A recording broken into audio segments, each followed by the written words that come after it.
Good evening. So we are resuming actually our school lecture series. And tonight actually we are extremely happy to welcome Roger Tudor, who is actually Tudó, who is a member, a founder of H ARQUITECTES. Organizing matter, it's basically the art of construction to create good spaces. And the story of this project starts 4 years ago when we applied to the competition. It was a competition for social housing. And the story starts with an existing building. So the plot was not empty. It was an old school that was not used for a long time, I don't know. It was completely dismantled from inside. The thing is that the building, just for the corner and some stupid things, is out of regulation. So the competition was asking to demolish the building. So we start with this contradiction. For us, it was not a super ethical deal with demolition or not demolition. But the thing is that the building was in a quite good condition, not from inside and some finishing things, but at the end was in a quite good condition, but it must be demolished if you want to build a new one. It was not possible to make keeping part of the building and all that. So we didn't know at that moment, but we were expecting something like this. This is a kind of information that we discover later, that the building is built basically with marés, that it's this typical sandstone from Mallorca. It's a very standard, it's a local stone. Lots of constructions are made from this period with this stone, and we were expecting that the building, because we could not visit the building, but we were, oh, now it's... That's good. Yeah? Okay. We were expecting something like this, or at least walls made by structural systems like bricks or whatever, something that at the end, when it's demolished, maybe could be a potential material to create an upcycling process, no? To reuse the material. The reality that we discover later on is that the building is working with vertical structural walls with this stone, and then horizontal slabs with concrete and some other mixed materials like a bit of clay, bricks, whatever. And that was what we discovered inside, but that was obviously after winning the competition. But this is a bit what it was there. 11 years ago, before that, so before the competition, we were facing a similar situation. So we were in front of a similar problem in a house that we built in Ullestret. It was a house that it was surrounded. It was an empty plot surrounded by a fence, a wall that was dividing the street and the property. And it was a quite nice wall made with stone, and we have the same problem. For urbanistic reasons, the wall was placed here. The street was too narrow, and new regulation was asking to make a bigger street everywhere. So all these walls should be demolished. So at the end, what we found was this reality. These pictures are this wall, that it should be demolished. So this is the original wall, and the house is going to be like a new wall that it's not only a fence, it's a house.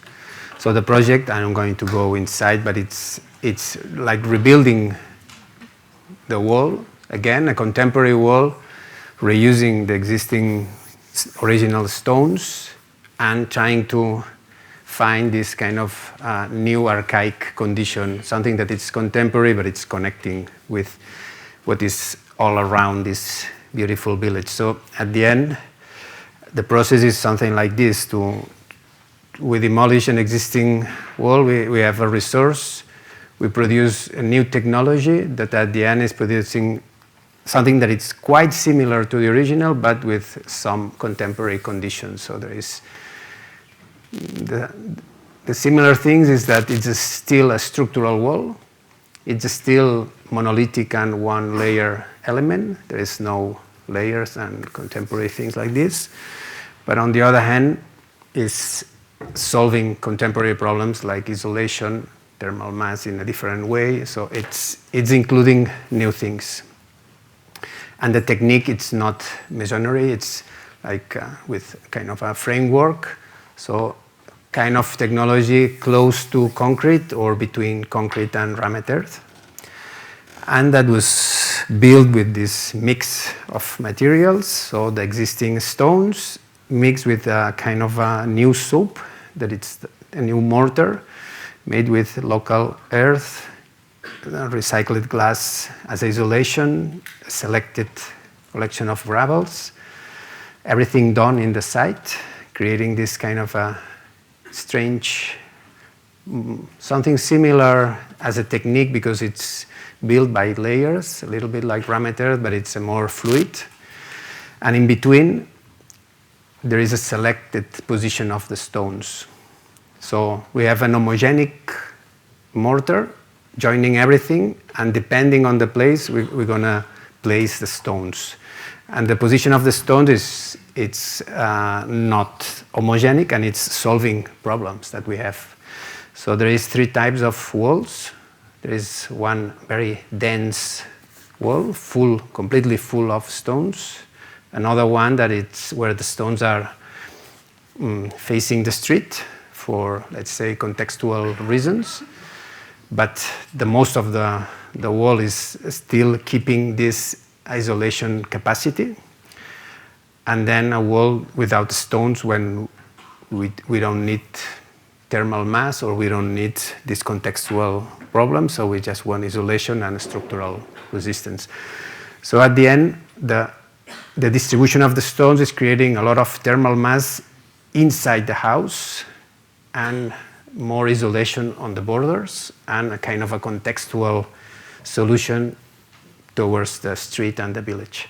And this is also connected with a kind of a stratification system. So it's going from concrete on the foundation and then a degree from cement to lime on the top. So lime is a bit less resistant. So we did an average of proportions.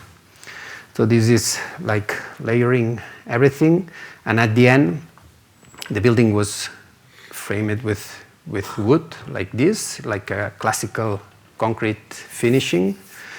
But then we demolished the surface of the places that we wanted to create this contextual dialogue with the existing surroundings. And we create this quite natural and surprising situation that it's really reconnecting. So this transhistorical life of the stone that it's becoming again in the more or less the same position, it's really working.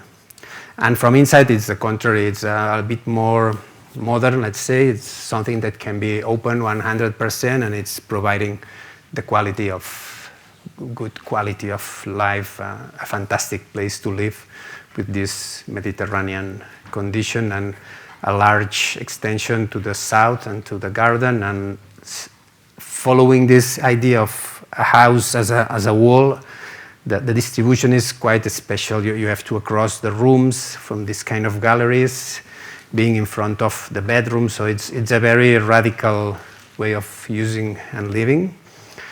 But you are always surrounded by this mass, this thermal mass.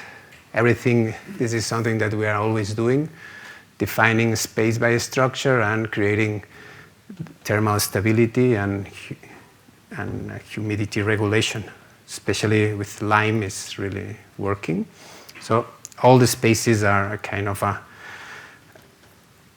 specific solution, like buttresses a bit. That is something that's happening quite a lot in in this village.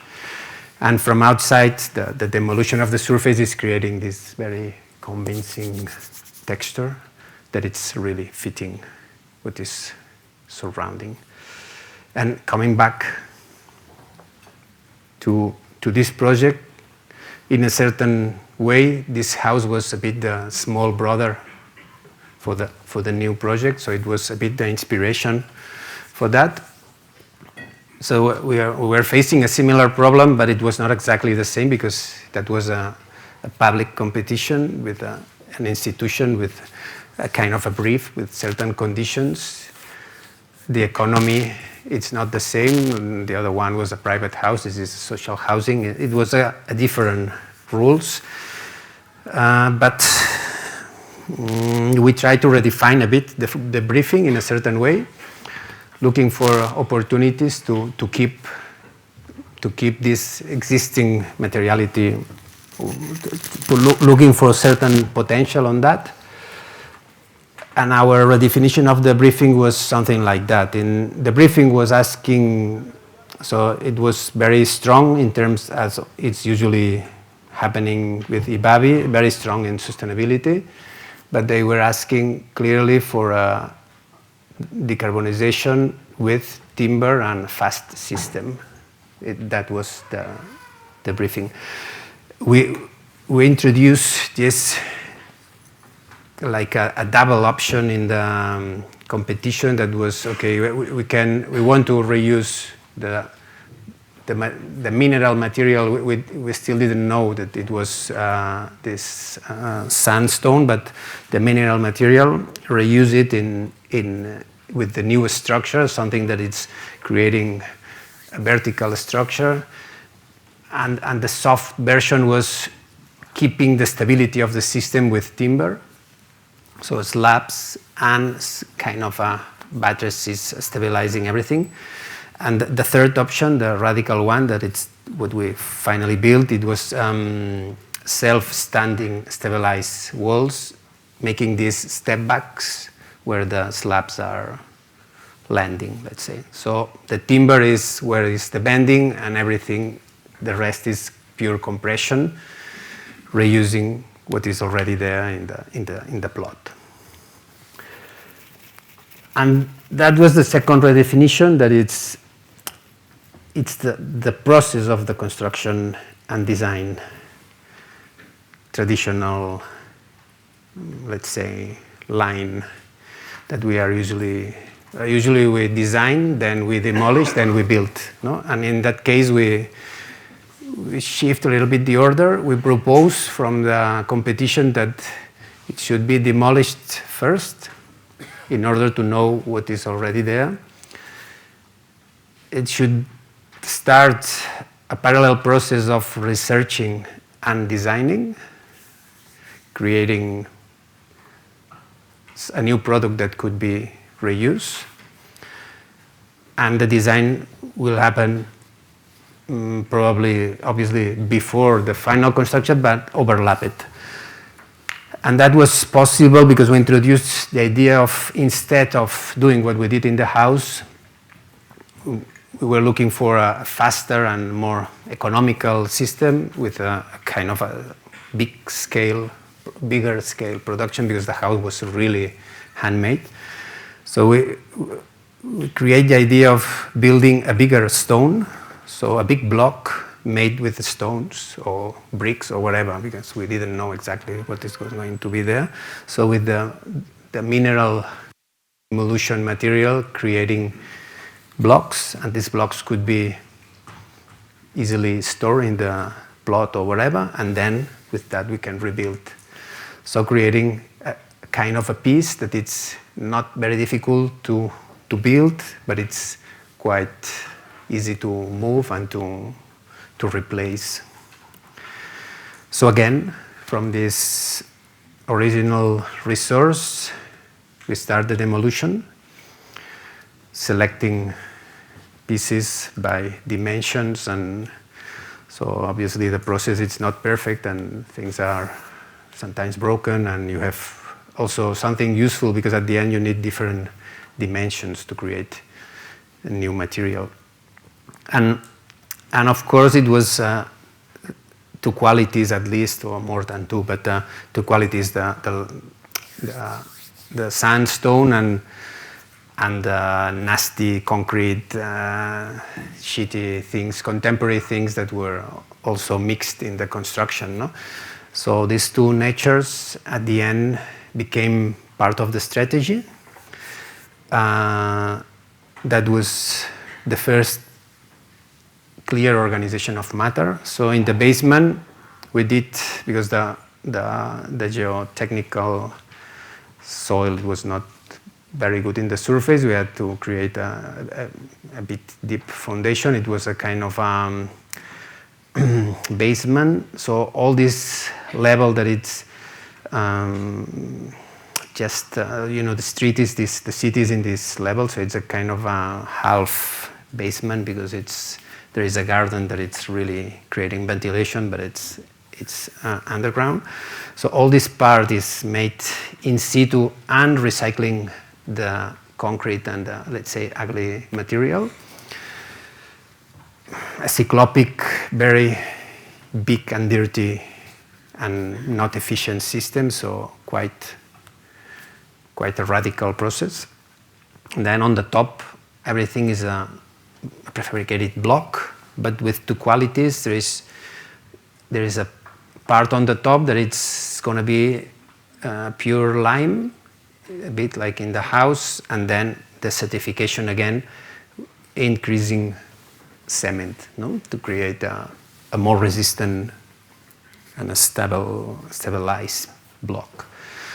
And here you don't realize much, but there is a step back and to land the floors. And this is a bit the idea, and this very clear system that at the end is going to be very heavy in the vertical compressive walls. It's going to be very light on the slabs. It's going to be very light and easy to dismantle and to build in the facade. It's going to be windows and sun protections only. This very clear system was already defining the space, and this is something that we are always looking in the office, always looking for how the structure can be the one that is defining the space, or in other words, we are never, or never it's too much, but we are not usually looking for spaces that are defined by other things that are not structure. So 18 years ago, we started this research on how the structure can be defining space. Because space is not only a metaphysical condition, there is other connections that are happening there, and we discover. At the beginning, we start with timber structures. This is the first house that we built following this idea that everything is defined by a structure.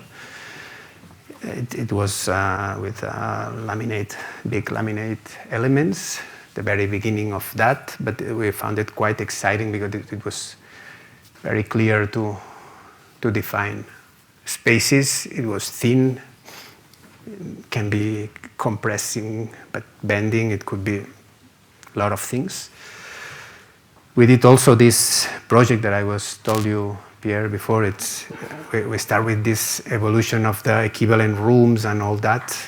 This competition that we won, and we finished the project, but then the crisis in 2008 was stopping the project, and it is still ready to be built, but it was again timber structure defining the space. Each room was a structural room and an equivalent room. And luckily we could practice this in a smaller project again, with this triangular house that it's the same principle, but with the gift of the geometry of the plot. So at the end, they try to create similar rooms. All the walls are structural or stabilizing the structural walls, so you cannot remove walls.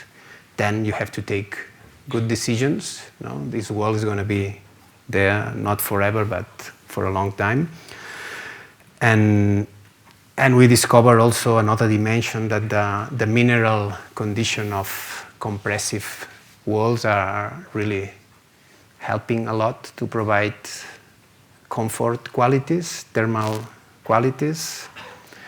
It's a super fantastic storage of energy, so thermal mass. The surface, it's improving, so the temperature of the surface of these mineral materials is always better than the light construction. In a Mediterranean weather, and probably soon here, is the only way to be alive. So you have to keep the night temperatures to the day hours. So you need this unbalance, so this cyclic condition that you bring. You are creating strong ventilation during night, making free cooling, and then all these walls are fresh enough to resist the rest of the day. So we discovered this cheap, very cheap system in that moment in Spain. So the thing that everybody was using, but nobody was excited on that, and it was cheap, thermodynamically fantastic, and it was also defining the space, so we were super excited on that. We did other buildings in social housing with kind of the same logic, but with prefabricated systems. And in a moment that the economical reasons were very strong in Spain, so we were fighting a lot on this economical opportunity always. But on the other hand, other projects that didn't have this economical problem, and where we start to discover other dimensions of this gravitational relation with the space, so verticality. So at the end, the gravitational phenomena are organizing matter in vertical. I don't know. Modernity was trying to make it horizontal, but gravity is vertical. And we are much more excited in verticality. So the natural organization of matter, it's easier when it's vertical. And that was opening the opportunity also to create not only these gravitational, let's say, types or archetypes, also climatic archetypes, no? The patio, the pergola, like in this project. So everything was mixing always this idea of creating a clear organization of the structure, that it's defining spaces, in that case again, equivalent spaces, and combine it with the notion of comfort and thermodynamics. Another example, a patio that it's becoming the living room, the house that we saw before with the stones, that was another type, let's say, but always with the structural elements, or even things that are not housing, or this is a winery, but that was a super strong combination of the structure, defining a space, and defining a kind of a natural thermodynamic engine with the air flowing in between walls. Always there is this moment where the structure is making things visible, gravitational phenomena, thermodynamics is appearing as a materiality also, brick, concrete, whatever. And on the other hand, this is the project that Aureli was explaining before. It's a housing project in Gavà. We finished a few years ago. It's a quite radical housing project in terms of typological things. Again, structure is defining most of these spaces, but in that case, because of the economy of the project, the main condition is typological, so there is no budget for special things, special materialities or things like that. It's a very basic project. It's a huge project. but it's based on this idea of a large line of equivalent rooms that it's, instead of creating a deep housing unit, it's a very thin housing unit. So it's a single room with a balcony and a corridor, then a patio, and again the same. So it's a completely exposed room. So in Spain that we don't have the same problems in winter, it's to provide quality. The cheapest and the most valuable thing is natural light, natural ventilation, thermal mass. This is for free, this is affordable, this is abundant. And windows are not so expensive as in Switzerland, probably. So this is the idea, a repetition of a same room, very narrow, and then you can live outside in a large balcony, or you can live inside in an indoor balcony, kind of a gallery. So this is the room, the apartment, and then a patio in between. And this is creating this type of spaces. So regular rooms and then one indoor balcony and one exterior balcony. But again, everything is on the idea that everything is defined by the structure. So at the end, there is a clear structure defining all these rooms. And sometimes the structure is not a wall anymore, but it's extremely defining the experience of the space and the distribution of the space. Or even in that case where the section is really becoming this archetypical connection with thermodynamics and with all these traditional spaces. And here is maybe when we've been starting, that it's connecting with the project I'm explaining today, that sometimes really, really deep walls in our climatic conditions are really working. So this is a house that we finished recently that it's really having super massive elements with kind of niches, with bathroom, that at the end it's kind of walls like 3 meters, something like that. Built with a kind of a low cement concrete, a bit like the house that we saw with the stones, but without stones in that sense. And all this evolution where the research is always how the structure is defining the space. It doesn't matter the materiality. In that case, it's timber. It's a bit Swiss style, no? Peeling timber, but it's the same logic always. That case is trying to save an existing structure that was really in bad condition, so a kind of a double structure, and this kind of big columns is keeping and saving an existing structure that was not in good conditions. And coming back to this trip, to our obsession on space and structure, in that case the structure is super clear as a vertical gravitational organization. So if we have special windows to understand the invisibility of gravitational tensions, it will be more or less like this, because it's the faster and the easiest way to go down. No? And even these phenomena are invisible in a certain way. The shape, the organization of matter is probably showing these phenomena. So as an evolution of this plan, because in that moment we were starting at the same time demolishing and starting the evolution of the project without knowing exactly what was going to happen. But we were clearly organizing the building with these walls. We introduced also kind of a public corridor to go to the different units, the different apartments, and we create an exception in the middle because it was necessary for systems and other pieces like bathrooms and all that. So the strategy was we're going to create a double room unit. Then there is some exceptions, but the basic unit is this. And it's going to be the living spaces.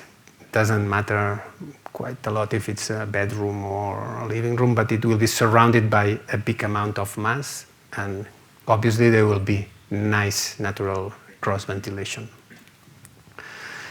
And this is, at the end, the first attempt to something that it's quite similar to the final version. So solving the problems of the corner, the elevator, it's not easy at the end, but this systematic of the construction process was quite strong to resist everything and the exceptions and everything.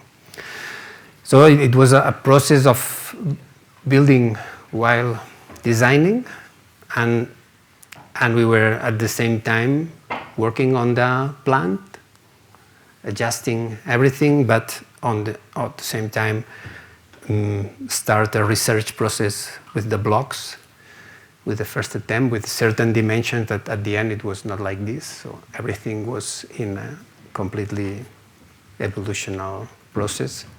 And we start with some testing process. We create these frameworks looking for a good dimension that was not too heavy, but I don't know, faster enough.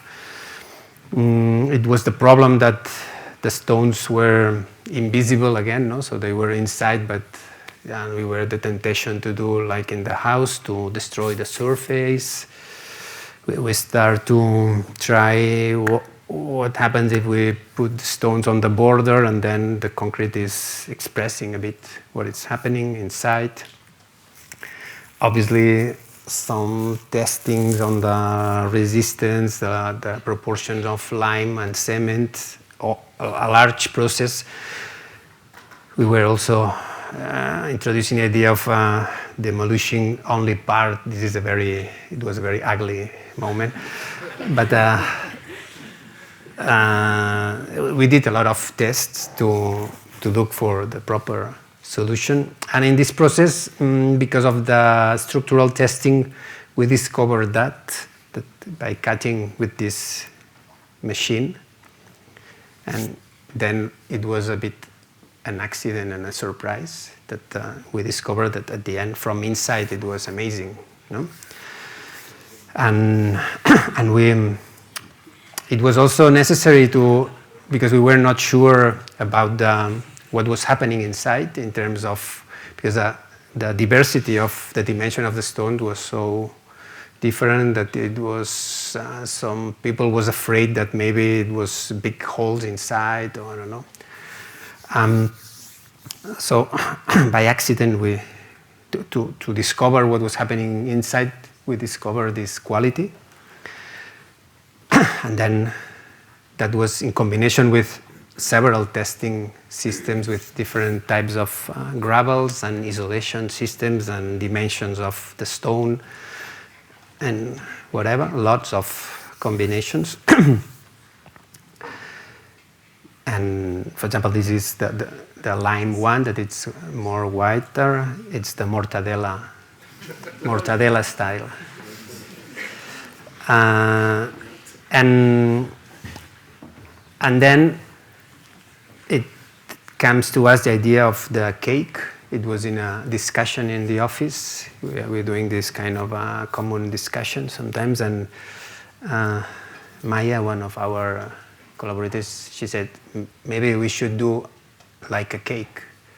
So make it bigger and then we cut it, no? In small pieces instead of framing each piece, no? Because at the reality, we were looking for all this variety of pieces, because even it seems to be very systematic, at the end it's full of exceptions. There is pieces that there is a lot of, some of 200, I don't know, of the same piece, but there is a lot of diversity. So the process of making the framework bigger, creating a kind of a big cake, and then cut it, it was offering the possibility of a more systematic process, always in a very Spanish way. So this is not high technology, but it's faster than other things. So we organized quite well the system, creating these pieces like 4 meters by 4 meters. The height was the height of the cutting system. It was reduced from the original. It's around 43 or something like that. And then the process was obviously easier because you have to do it only once with more space, with bigger tracks, and everything was faster. We create these big stones, and then by cutting, you can see here the mortadella. By cutting, appears the possibility of the stereotomy. So it's, again, this archaic system like in the Gothic cathedrals or maybe the Egyptian constructions, you know, creating the piece that you really want, not another thing. So the piece that you really want, like a puzzle. And then these pieces that not all of them were 4 meters, it was all the dimensions, but basically 4 meters. We start to divide it in different types, dimensions. More than this is just a selection of different pieces. So this process was quite fast and then quite easy to move, to collect. And some of the pieces then were even cut it in another type of machine, smaller.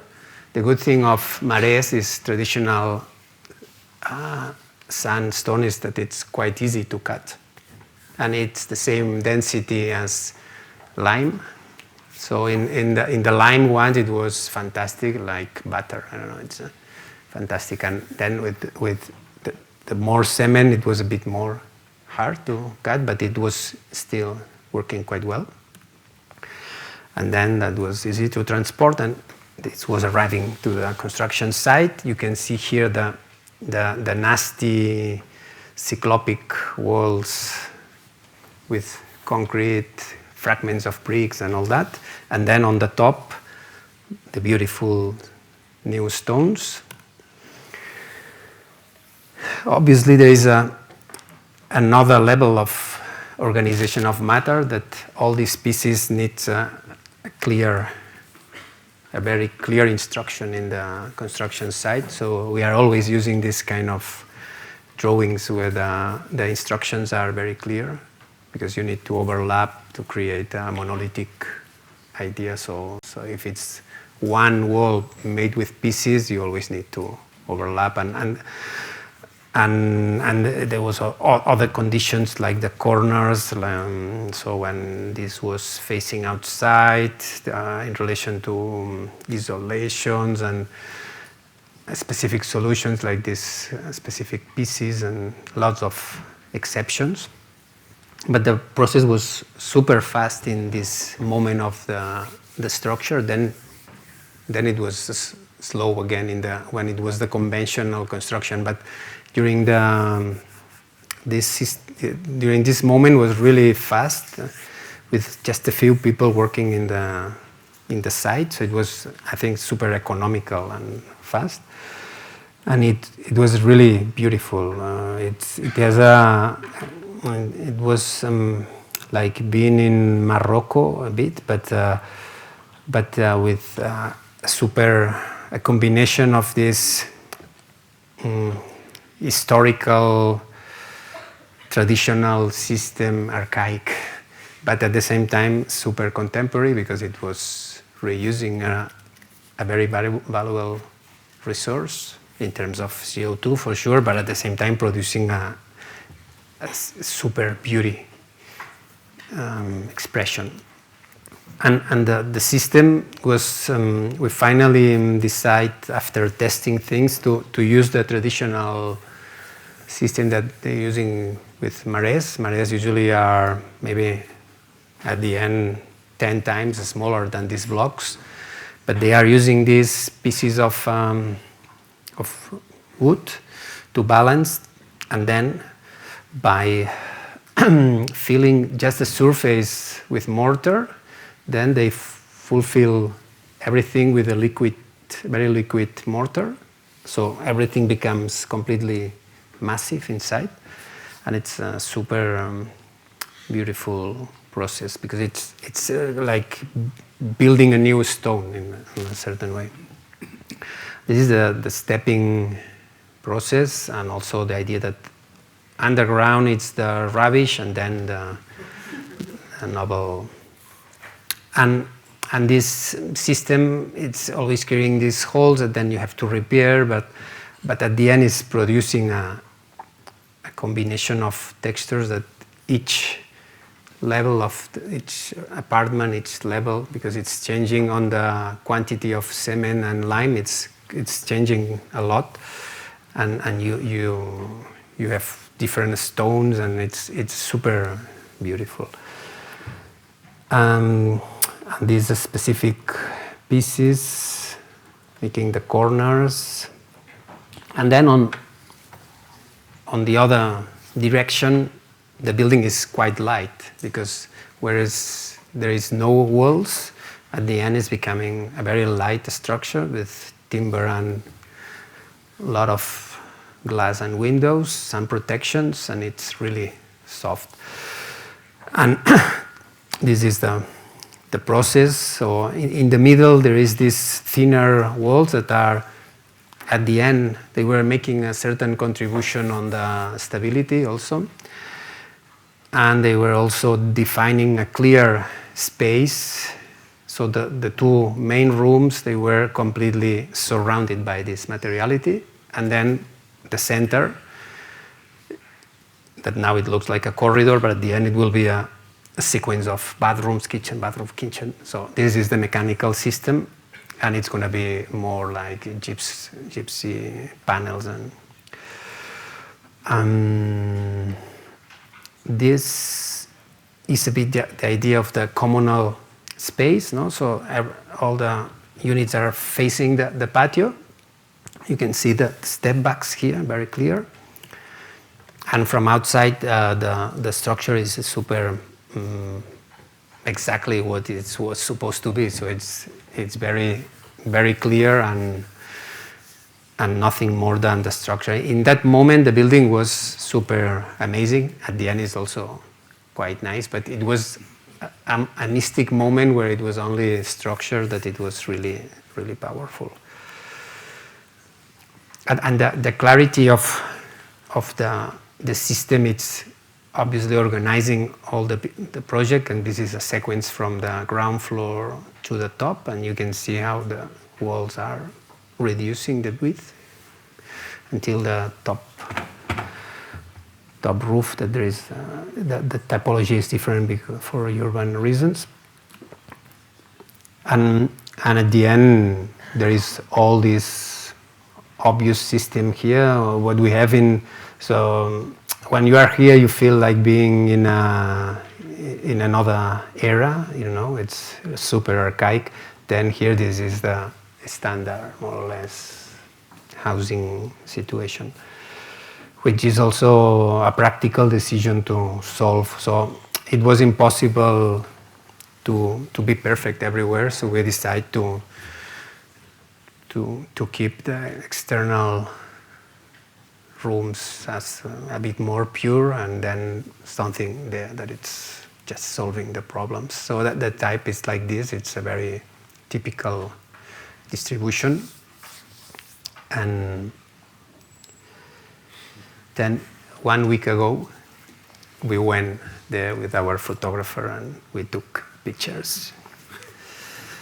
And this is a bit, we don't have all the pictures yet, so I took a selection, and maybe they are not the best, but it's a bit the idea of what this space is. So again, this quality, and it's really changing. So you can see here it's completely different from here. And it's part of the experience that everything is hyper systematic, but at the same time it's completely different. The corner is also a nice typology. And this is the balcony. Everything is very basic in a certain way. And of course, you have also the quality of this patio, cross ventilation, thermal mass. No? In that case, the project is very, let's say, it's our basics, no? Thermal mass and natural ventilation, but it's really the most important. And sun protection, of course. In Mallorca, you need. And again, the facade, it's nothing more than what it's supposed to be.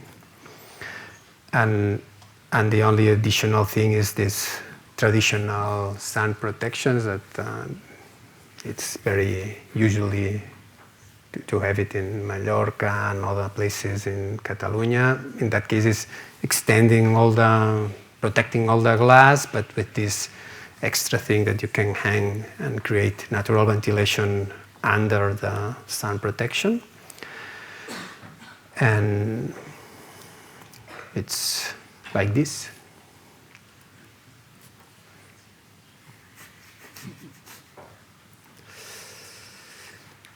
It's quite nice how it's fitting well in the neighborhood. Let's say here, no, there's these moments of the original houses, because there's full of ugly flats, but it's working quite well. And one day ago, we lost an important project competition. Today we won one, but yesterday we lost another one. And this project, it's a pity because it was a bit the big brother of this one. So it was our evolution on these systems. It's starting again with a building that should be demolished. This is the fair in Barcelona. They are expecting to create new exhibition halls, big halls, and they want to demolish some of the existing ones.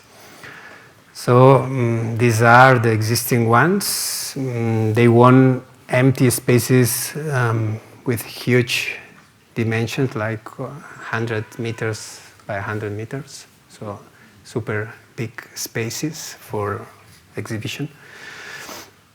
What we were proposing is to keep part of fragments of the existing, to keep it like a bit a symbolic resistance of what it was already there. And with the demolition of this gray area that it's a demolition, create again new bigger blocks to create a kind of great technical ring all around the big space. So this is, they were asking for these dimensions. So our proposal is focusing everything on this very dense ring full of stairs and technical stuff. There is certain pre-existing things that we keep and we reinforce with the same techniques. And all around that, it's surrounded by very light new constructions like balconies. So it's something like this, a massive central piece and very light constructions all around, but with kind of pre-existing like archaeological things that are just hanging from this new ring. Also, this is the original, and of course it's the same process, but without beautiful stones. It was the nasty version with all kind of materials mixed there. Also some part of a stone, but a lot of bricks and steel elements and concrete and everything. So I don't know, we were quite excited, but we lost. This is the top floor where the ring is even more pure. It's a big exhibition hall with no columns, 100 meters by 100 meters. It will be built by Smil and Radic. It's not bad. But, no. And this level was extended with kind of balconies, and all this was these recycled new blocks made with these more ugly things, maybe. And this is a bit the context. If you've been in Montjuic, it's maybe you know this is next to here. It's Mies van der Rohe. And in a certain way, for us, that was maybe our next step on that. But hopefully, I don't know, there will be other reinventions on the same idea. Thank you.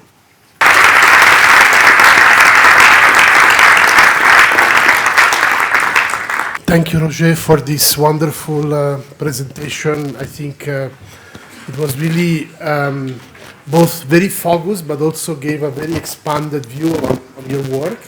And now maybe I can further elaborate on this theme of the archaic, which is the fact that you are so much focused on the idea of the wall, no? The wall, which is something very, you know, we take for granted the wall as an architectural element, but you can say that the last century was really an attempt to dematerialize architecture by getting rid of walls, and in your architecture, the wall and the structural bay also, not just the wall, but really the structural bay is really present. No? It's almost an archetype, no? as you would put it in your own also theoretical understanding of architecture. So.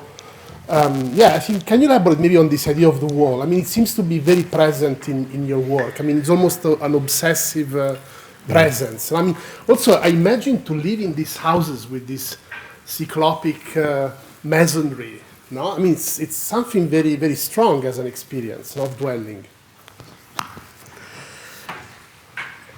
There is probably an obsession dimension of that, probably. But if I try to contextualize in this historical process, it's true the modern architecture has been trying to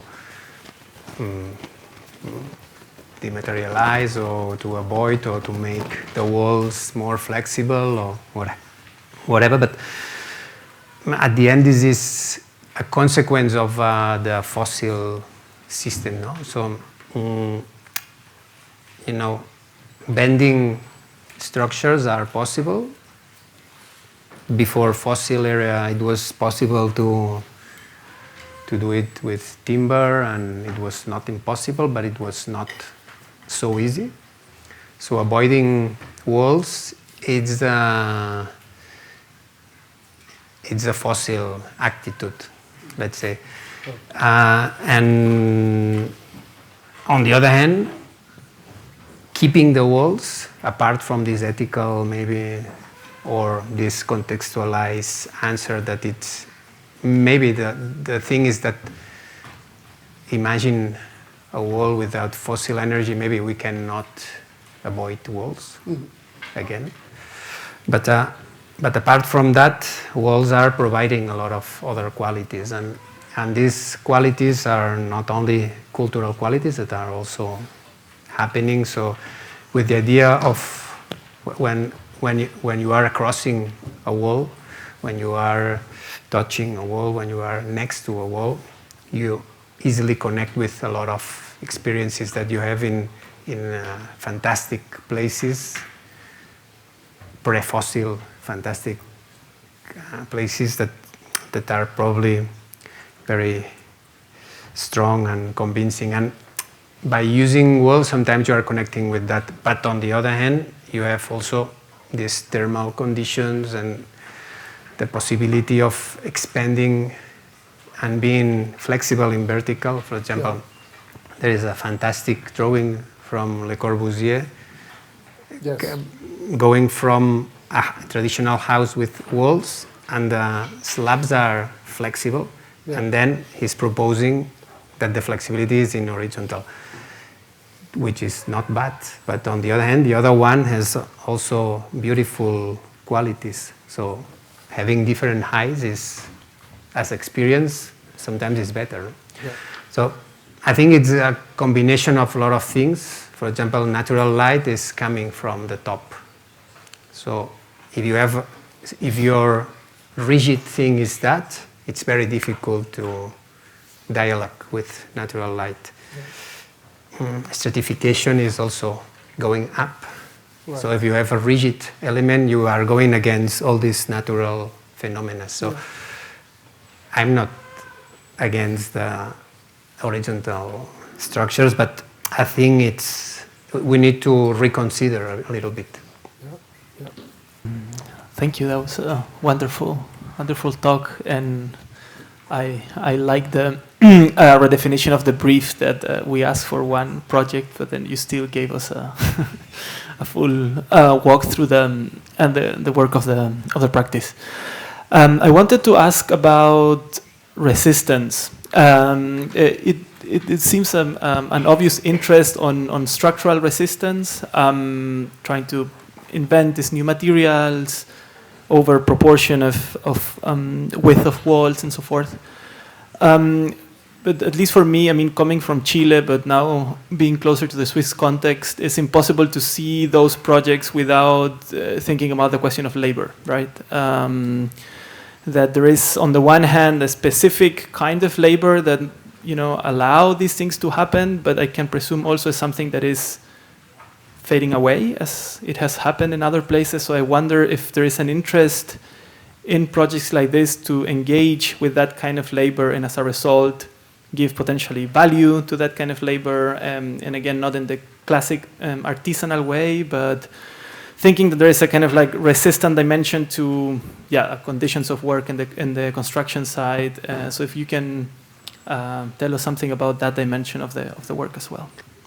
I'm not very nostalgic on these things, but on the other hand, there is certain qualities that are sometimes that maybe we are starting to miss, and we will miss it. And it's true that maybe we need to take care that not everything is destroyed by a very but the most efficient systems of construction. No? So paying attention to this tradition and reinventing tradition, for me, much more than repeating what was already working. For me, it's more interesting the reinvention in a logic evolution, that it's not breaking the historical line, but it's introducing something new that it's making that system alive.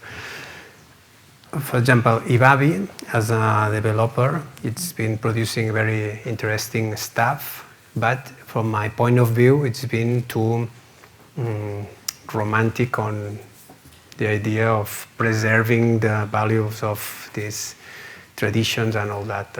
I think that this option that we did in Ibavi it's interesting because it's extending the technique of the ancient system of the people that were using stone, but at the same time it's extending the system to a new evolution that will probably arrive to another, I don't know, to a completely different story, but it's not an static thing, no? So, and I think that some of the projects of Ibavi, for example, they are a bit too static on that. They try to keep the tradition like frozen, no?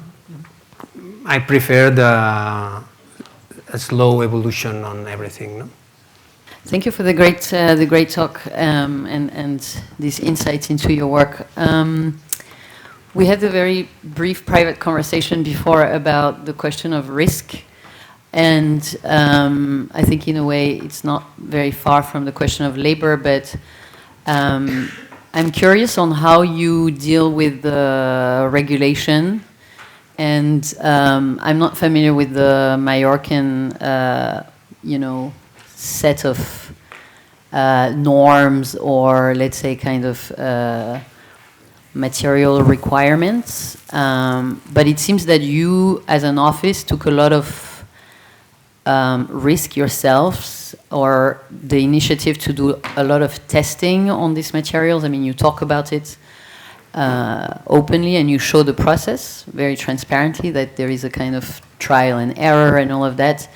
And that takes time, and that takes an effort. So that also has a repercussion on the labor in the office, as well as the kind of costs of producing such innovative material and construction techniques. So could you tell us a little bit about how you navigate this administrative landscape, and how you maybe find ways around regulations? Or, I mean, I'm not saying you're cheating, but I'm curious about how you kind of deal with these questions. Every time it's more difficult, let's say, because the regulations are increasing instead of decreasing. But now we are always looking for a solution. No? Sometimes it's taking risk, so real risk. So let's say I'm always saying something that I'm not following the laws. I'm just following some laws like thermodynamics, gravity, this type of laws. No, but the reality is that we have to do it, and then we have to investigate ways of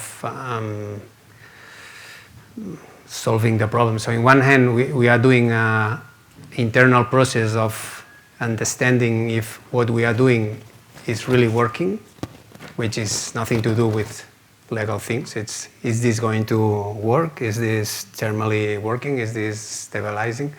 Is this resisting enough? Whatever, no? This is physics. I don't know. It's not regulation. And if we are sure, then we look for an administrative way. For example, in this project, what we did was using the traditional, even it's not a traditional system, we found kind of a gap,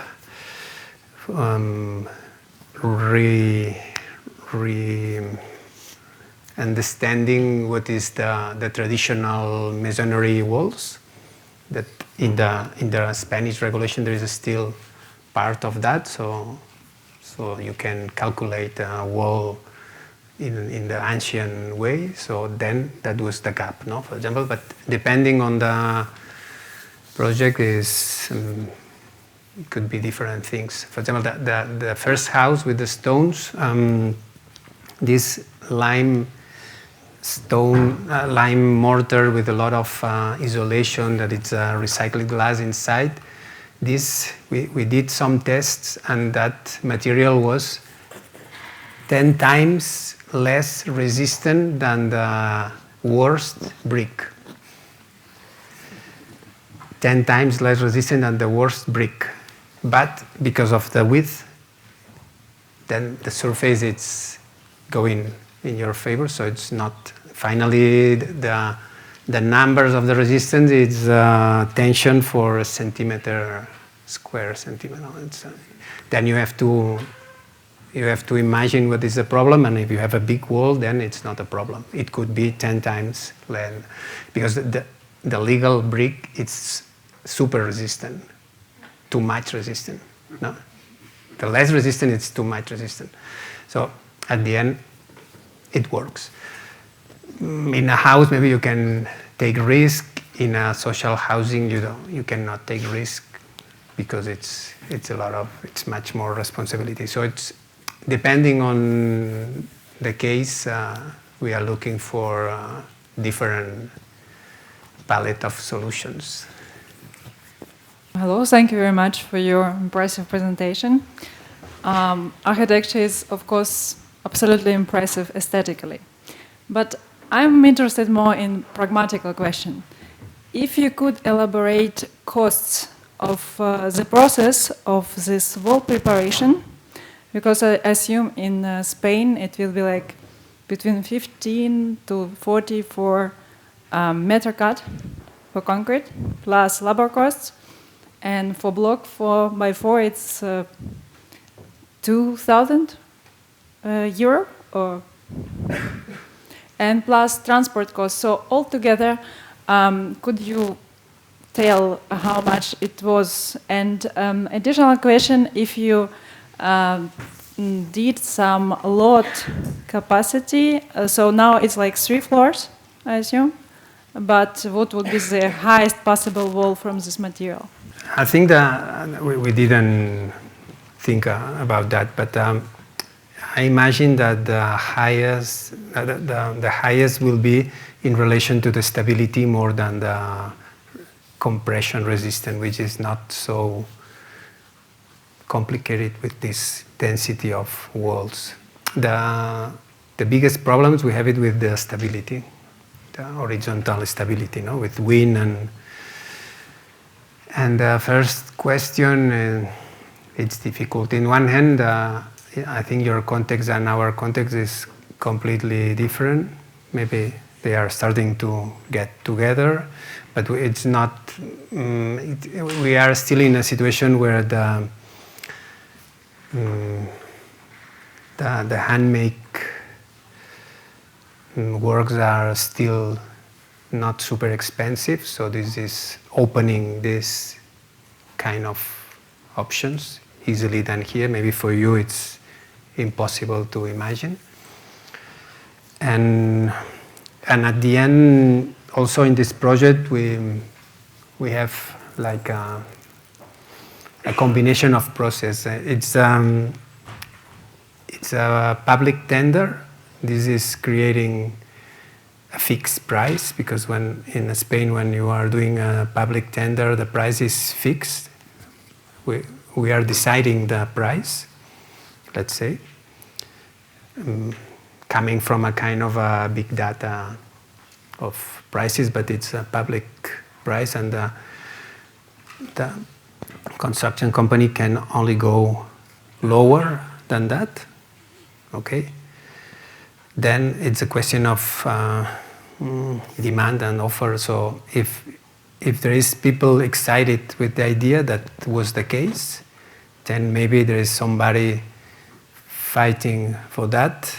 Even maybe it's not going to be the best business, but it was a kind of interesting project maybe for them. But on the other side, even maybe they start in a situation that was not a very comfortable economical situation for the constructor. At the end, after some critical moments with the testings, the process was so easy and fast. And then the real problems came later with all the standard things, completely standard. So it's, you never know. It's very difficult to imagine which is the real cost of that, because it's an experiment. We did a kind of attempt, it was working, and maybe now if we had to repeat, it could be probably quite interesting to sit in the same table with the construction company and say, okay, which are the real numbers of that, no? What it's been expensive and what it's been fast and easy, and I don't know. But at the end, there is always a kind of a limit between us and the construction companies, and we don't know which is the real price of that. So it's very strange, because you are offering a public tender with generic prices for something that is completely specific. I think there is no answer for your question, because it's now could be, but then it needs a super deep process of completely transparent, confident with the construction company, and this never happens, at least in Spain.